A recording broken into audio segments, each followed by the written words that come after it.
Hey everyone, myself Professor Saurabh Shah from Mumbai, and you're watching Law Chalisa for your CA Foundation Law exam. So let's see the next part.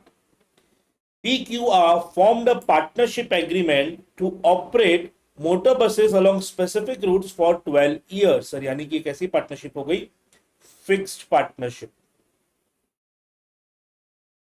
After operating the business for 4 years, it was observed that the business incurred losses each year. 4 साल काम किया, फिर देखा कि यार हर साल तो हमें लॉस हो रहा है. एंड इसके बाद B P is determined to continue the business for remaining period. फिर भी बचे हुए 8 साल बिजनेस करना चाहता है. Examine with reference to Indian partnership act, can P insist to continue the business?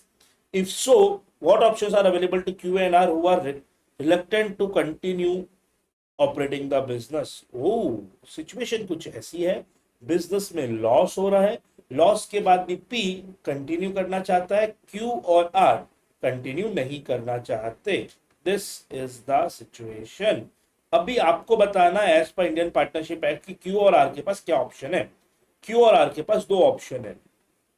पहला, या तो पी को कन्विंस करे and P Q R mutually dissolution के लिए जा सकते हैं अगर पी कन्विंस होता है तो. बट अगर पी कन्विंस नहीं होता है, पी एग्री नहीं होता है डिसोल्यूशन के लिए, then Q and R court के पास जा सकते हैं एंड डिसोल्यूशन करवा सकते हैं विद इंटरवेंशन ऑफ कोर्ट. बराबर, कोर्ट के इंटरवेंशन से क्यू और आर डिसोल्यूशन करा सकते हैं फर्म का. बराबर, that's it. Rights to all the partners to dissolve the partnership by agreement with the consent of all the partners or in accordance with the contract between the partners. Contract between the partners means a contract already made. So, यहाँ पे already हमने कोई contract नहीं बनाया था कि loss होगा तो हम बंद कर लेंगे. So, ऐसे तो हम बंद नहीं कर सकते. एंड या तो फिर अभी यहाँ पे हम पी को कन्विंस कर लें और पी से पी भी एग्री हो जाए तो अभी हम कॉन्ट्रैक्ट करके पी क्यू आर तीनों एग्री करके पार्टनरशिप को डिसॉल्व कर लेंगे.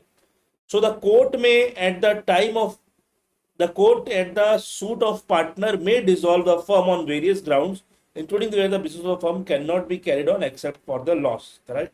कि सर अगर लॉस हो रहा है तो आप कोर्ट के पास चले जाओ, लॉस की सिचुएशन में कोर्ट आपको डिसॉल्व करवा देगा.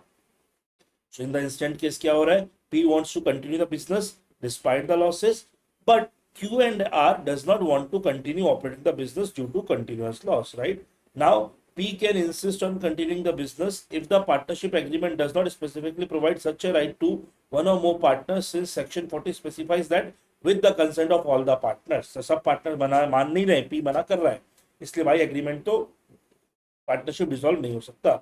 सो Q और R के पास क्या ऑप्शन है?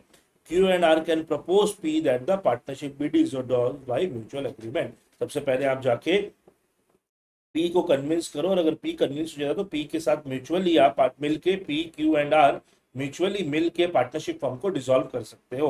Right? And if P does not agree to dissolve the partnership mutually, Q and R can approach the court for order under section 44. मतलब फॉर कोर्ट के पास जाके कोर्ट को बोल सकते हैं कि आप हमारा डिसोल्यूशन करवा दो. So these are the options available with Q and R. Right?